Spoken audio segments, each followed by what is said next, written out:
කෝඩියෙන් භාගයයි කලක් පවතින අලුත් පෙනුමයි.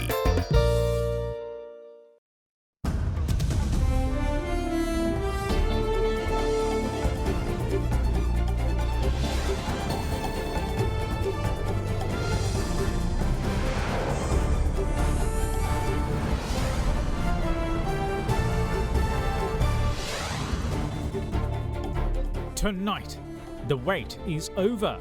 Pfizer to be given out as the AstraZeneca second dose from Wednesday, as health experts say COVID-19 variants not a problem. Without any hesitation, take any of these vaccines. All are equally effective against the variants available now. Caught in the middle, health trade unions vow to continue strikes until demands are met, as the public rue being used as sacrificial lambs. On the verge, State Minister urges the opposition's economic naysayers to watch for significant changes in the next 3 months. And we think that in the maximum, say, 2 to 3 months, there will be a change in the direction that we are moving, because there will be dollar inflows. We should be able to manage that in a much easier fashion. Better than expected. Fitch Ratings say Sri Lanka's banks outperformed its expectations last year and look to continue this year too. All that and much more coming up on First at 9. This Monday, the 5th of July, 2021. නම life බොයි වෙනිවල් සහ කෝමාරිකා විෂ බීජ වලින් රටටම ආරක්ෂාවයි සමටත් සුමුදුයි. From AdaDerana, this is AdaDerana First at 9. Live from Studio 24 in Colombo. Good evening and welcome to First at 9. I'm Dham Kekanaka. Now, State Minister of Production, Supply and Regulation of Pharmaceuticals, Professor Channa Jayasumana, confirmed today that the Pfizer vaccine will be given to those waiting for their second AstraZeneca dose from next Wednesday within the Colombo municipality. Meanwhile, Deputy Director General of Education and Research at the Ministry of Health, Dr. Hemantha Herath, called on the public not to hesitate to get their vaccinations, as all vaccines currently being used in the country's inoculation drive are effective against all variants detected in the island. The assurances come as walk-in vaccinations were opened up to the general public today. Sri Lanka received its first consignment of Pfizer COVID vaccine produced in the United States at 2:10 a.m. today. It will become the fourth vaccine brand to be used in Sri Lanka's inoculation drive. The vaccines were transported to the National Blood Centre in Narayanpeta via refrigerated trucks and put into storage under extreme refrigeration. Following the arrival of the Pfizer vaccine in Sri Lanka, the country became the first South Asian nation to receive the Pfizer vaccine.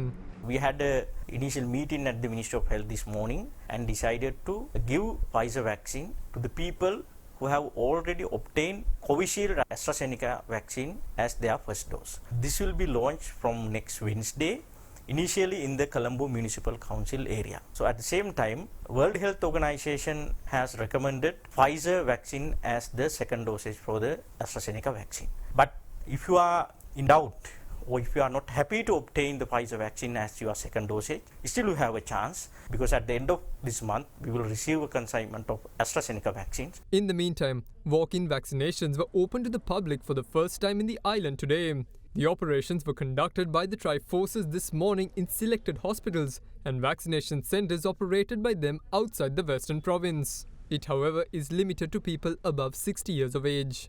Meanwhile, in the Western Province, people aged above 30 could opt for walk-in vaccinations. Further, Chief of the National Operations Centre for the Prevention of COVID-19 Army Commander General Shavendra Silva inspected the vaccination centre located at Diyatuyana in Battaramulla. සෞඛ්‍යාංශ මේ කරන වැඩ වර්ජනය ඇත්තටම මේ මිනිසුන්ට තවත් මේ පීඩනයක් විතරයි. ඒ අතින් මේ වෙලාවේ මේ හමුදාව ඉදිරිපත් වෙලා මේ කරන මෙහෙවරට අපේ උත්තමාචාර්ය හමුදාවටත් අපේ රටේ ජනාධිපතිතුමාටත් ඇත්තටම අපි ප්‍රශංසා කරනවා හදවිරින් සතුටුයි. Great jobs Army has done. Their work is very excellent and well organized. People are not rushed. People are not panicking. So we are so grateful for the Army for doing this for people who were not able to get the first vaccine. Further, the students who intend to travel overseas for higher education also received their jabs against the COVID-19 virus today at the Army Hospital in Narayanpeta. In the meantime, Commander of the Sri Lanka Air Force Marshal Sudarshana Pathirana inspected the vaccination centre established by the SLAF at the Thaninayagam Tamil Vidyalaya in Boralla. further, the Sri Lanka Navy also administered the vaccines to people over 30 years of age in the Colombo district at the vaccination centre located in Chaitya Road.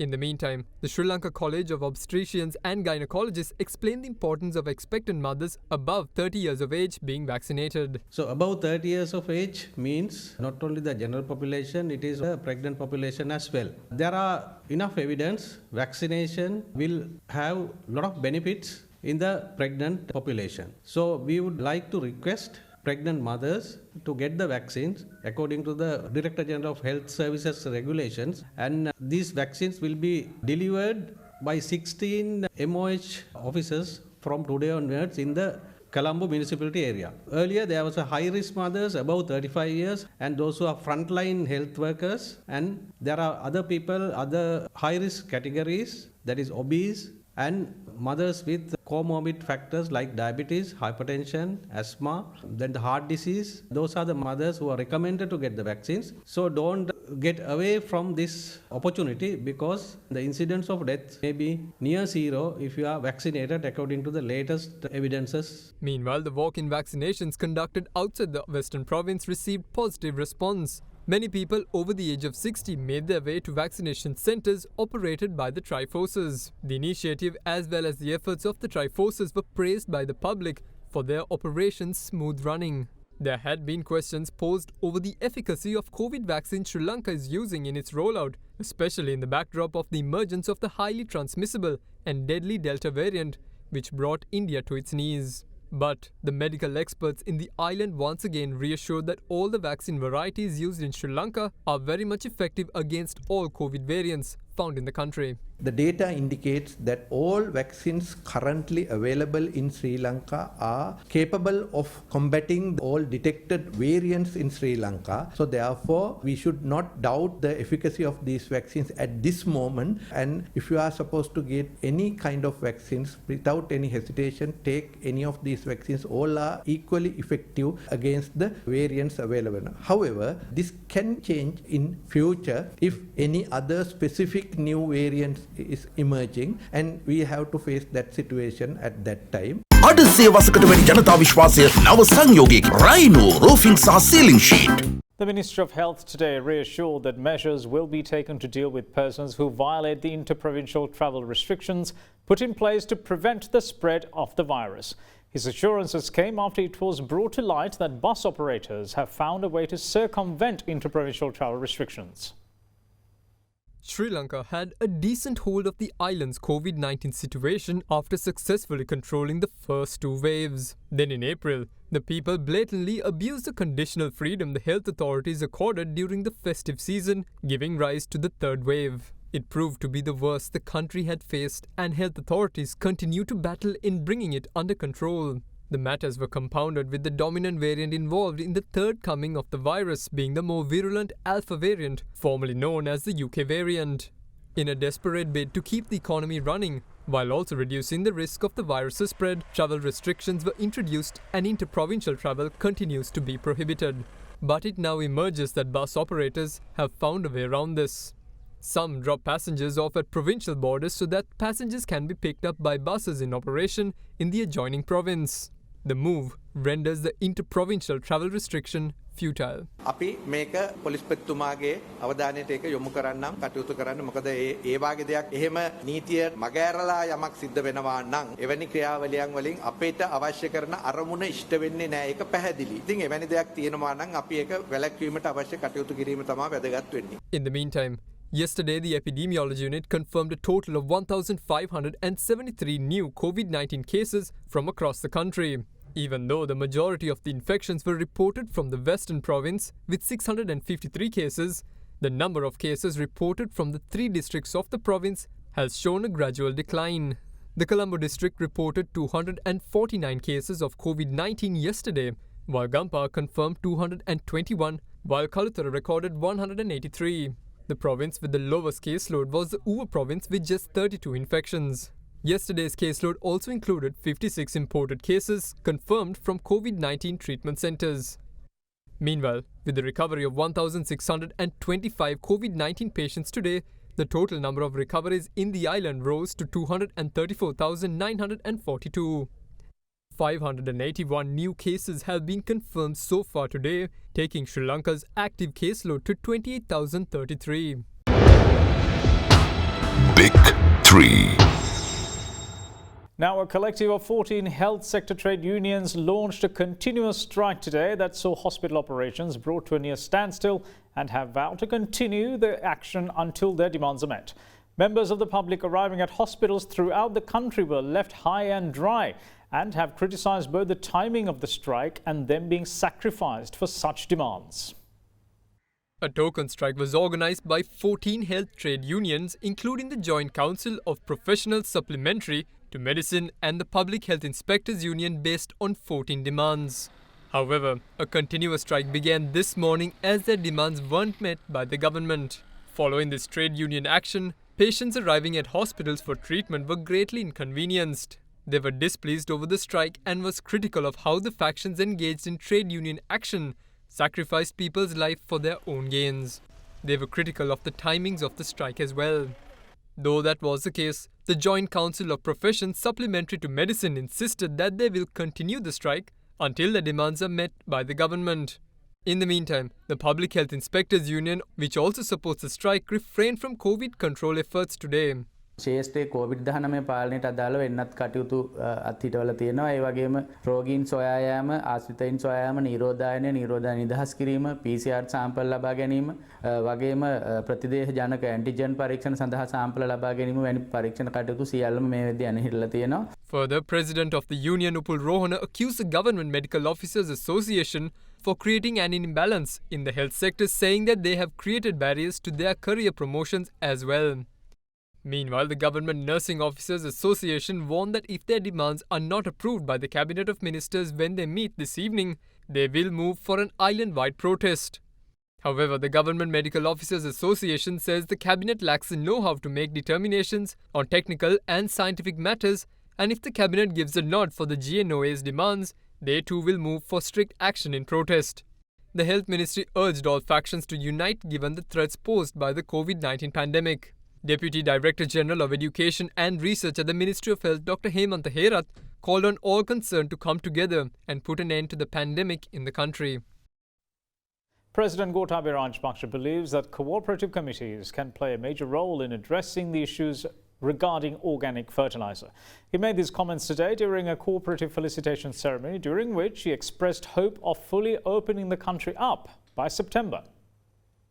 The International Day of Cooperatives is celebrated on the first Saturday in the month of July each year. This year's celebration, the 99th, was marked in Sri Lanka at the Presidential Secretariat.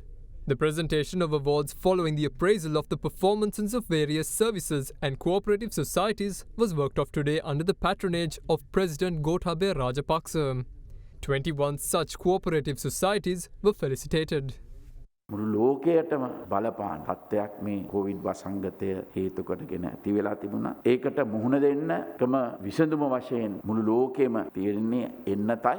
මේ සතුටුදායක ලෙස දැනටමත් මේ මාසෙට මිලියන 2ක් ලැබිලා තියෙනවා. දැන් ඒක එන්නත දීගෙන යනවා. මාසේ මැද වෙනකොට තව මිලියන 2ක් එනවා. මාසේ අග වෙනකොට තව මිලියන 2ක් එනවා. සීනෝ ෆාම් කියන එක මිලියන 6ක්. ඊට අමතරව අනෙකුත් එන්නත් වර්ගවලිනුත් මිලියන 3ක් පමණ ලබා ගන්නට හැකියාව බලනවා.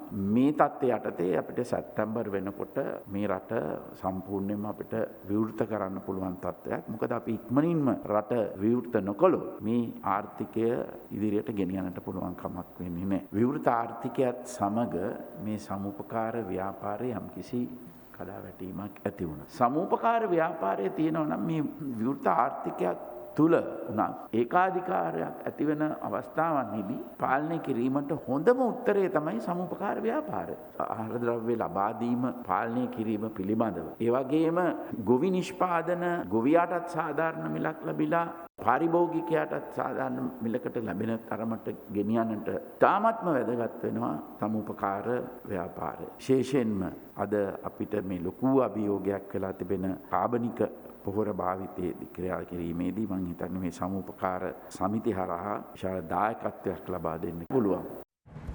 We will see you shortly after this break. Stay with us.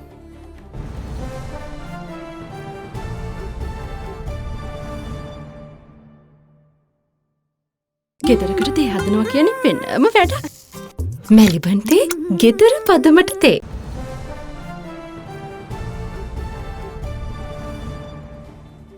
Welcome back. This is First at 9. Now, State Minister of Money and Capital Market and State Enterprise Reforms, Ajit Niwad Kabral, says that the tough choices implemented by the government in the face of pandemic pressures will only have to be faced for the next 2-3 months, as the government expects a positive change very soon. Further, responding to opposition allegations of a mismanaged currency based on the government's printing of money, he stated that previous evidence has shown no direct correlation to depreciation as long as proper management is carried out by the Finance Ministry and the Central Bank. Following opposition allegations of mismanagement of the rupee that have led to its current state of depreciation, State Minister of Money and Capital Market and State Enterprise Reforms Ajit Niwad Kabral held a media briefing today where he offered clarifications on the issues at hand. You see, there is no direct correlation between the rupee value and the printing of money. Some people bring various equations to this whole exercise. These are all to some extent interconnected. I'm not denying that. Even during the time that I was the governor, we had instances where there was excessive treasury bills issued. But the rupee was stable. How do they account for that then? It is a judicious management of both the interest rates as well as the exchange rate that will bring about that result. Further, while accepting that at present treasury bill issuances can be considered high, State Minister Kabral revealed that Sri Lanka can expect a period of quantitative easing soon when some semblance of normalization occurs. At the current moment, yes, we do recognize that there have been instances where the total amount of treasury bills issued is somewhat high. We're not saying no, but at the same time, there will be a time that will come at which time we will pull this back. You have heard about quantitative easing. That time also will come. At that time, perhaps the interest rates might increase. That happened all over the world. The amount of treasury bills outstanding would be curtailed. That time will come once somewhat normalcy returns. So we haven't seen that normalcy returning as yet. That's why we need to move towards that normalcy as fast as possible. And I think we are getting there. In addition, addressing concerns regarding the country's foreign reserves and its ability to service its foreign debt commitments, he expressed confidence that despite current shortfalls, a change for the positive is on the cards in the next 2 to 3 months. We recognize that the total dollars that will be there will be less than what we have to spend on. In the time of the COVID aftermath, there were certain tough decisions that had to be taken. But that is temporary because we need to also ensure that we have sufficient dollars in hand to be able to meet with our commitments. But overall, we believe that when we do that, within a very short period of time, that this condition would change. That's what we are aiming for. And we think that in the maximum, say, 2 to 3 months, there will be a change in the direction that we are moving because there will be dollar inflows. There would be certain reductions in imports, which people do voluntarily as well. And that would be very helpful. But it will all change by next year. Once tourism picks up and the global conditions are different, we should be able to manage that in a much easier fashion.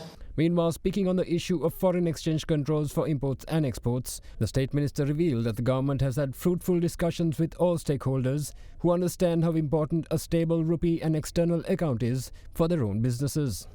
The importers, exporters, the government, the long-term vision of the companies, all that is interconnected. So if we work in compartments, we would be damaging ourselves. So we have had some very cordial discussions, frank discussions, and I think there are more and more people who are beginning to recognize that the stability of the rupee, the stability of the overall external account will help them and will not be a burden to them. If there is no stability, they will also find it very difficult to do their businesses. And now that that recognition is beginning to dawn, I am quite confident that we would have a much easier passage in the next few weeks and months to come. In addition, offering an update on government revenue figures, he announced that the government has been successful in curtailing expenditure to 48% of its total requirement, thereby bringing about significant savings.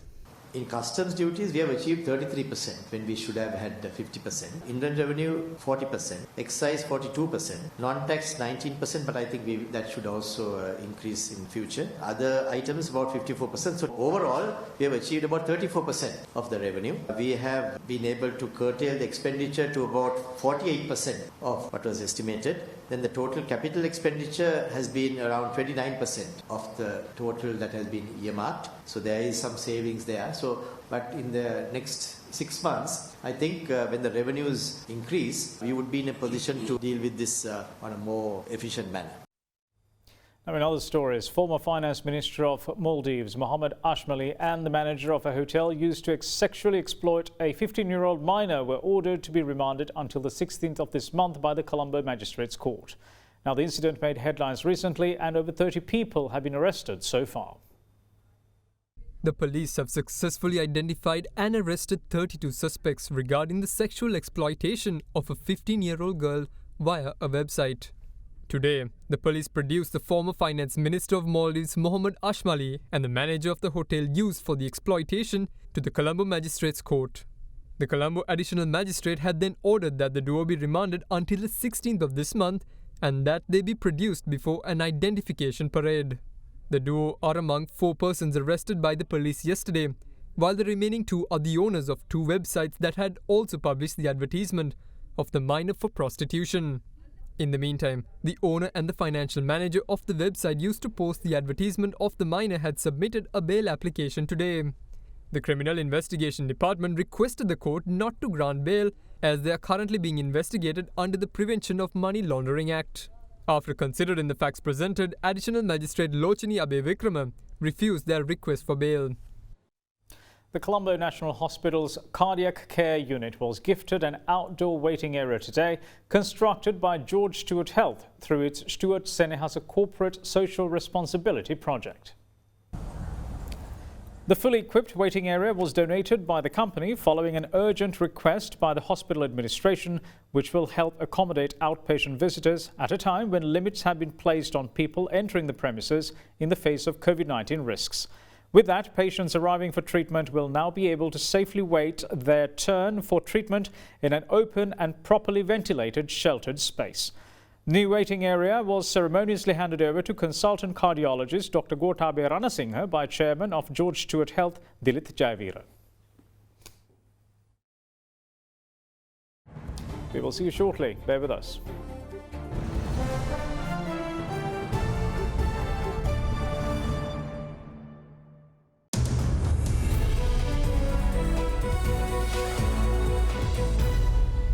Welcome back. You're watching First at 9. Now, Sri Lanka's banks have performed beyond the expectations of Fitch Ratings due to regulatory relief measures put in place by the government. This was revealed in a new report released yesterday, which also noted that the pandemic and sovereign credit profile pressures still remain a risk for banks' operating environments and performance. Ratings agency Fitch Ratings has reported some positive news on the performance of Sri Lanka's banks in 2020 and the first quarter of 2021.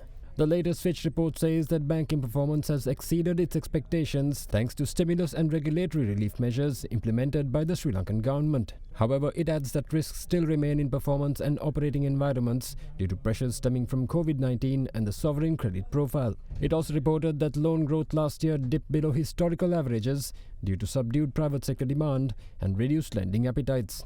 The report adds that it expects moderately higher loan growth this year as private credit demand picks up, alongside a possible resumption in economic activity combined with increased state borrowings. Further, Fitch says that asset quality will remain a key risk as regulatory relief measures are scaled back, which should see credit costs in 2021 as high as 2020. However, profitability could rise due to depository pricing and a pickup in lending. It also added that capital buffers of state banks have come under pressure from rapid loan growth, while private banks remain largely intact on the back of faster-paced earnings retention and capital raising. Meanwhile, Fitch also says that bank funding profiles remain largely unchanged, although the share of foreign currency funding declined to 21% by the end of the first quarter of 2021. Further, foreign currency funding in terms of both access and pricing are expected to remain challenged this year. Now, taking a look at the Colombo Bourse, Sri Lankan shares settled higher today, extending gains for a second session, supported by gains in financial stocks. The CSE All Share Price Index ended up 0.62% at 7,794.21 after falling 0.8% last week, while the S&P SL20 Index of more liquid stocks fell 16.49 points to close at 2,954.26. With that, here's Dimantha Matthew with today's market report. Today the market had a mixed reaction where we saw the index gaining by around 47 to 48 points. But if you take the S&P SL20 index, we saw a dip of around 18 points. So the difference is mainly that we are again starting to see that some of the illiquid counters in the market is pushing the all share price index to higher levels. So this is overall what is being seen as a dominant factor in the market at the moment. The significant volatility in the market is also coming due to these illiquid high market cap shares. Today, in terms of turnover, we saw turnover around 1.4 billion rupees at moderate levels, while the number of transactions also dipped to around 14,000, again at low to moderate levels. In the currency market, there was no change in the rupee once again today as it closed at 202.89 cents against the US dollar. Let's now take a look at how the Sri Lankan rupee traded against other major currencies during the day.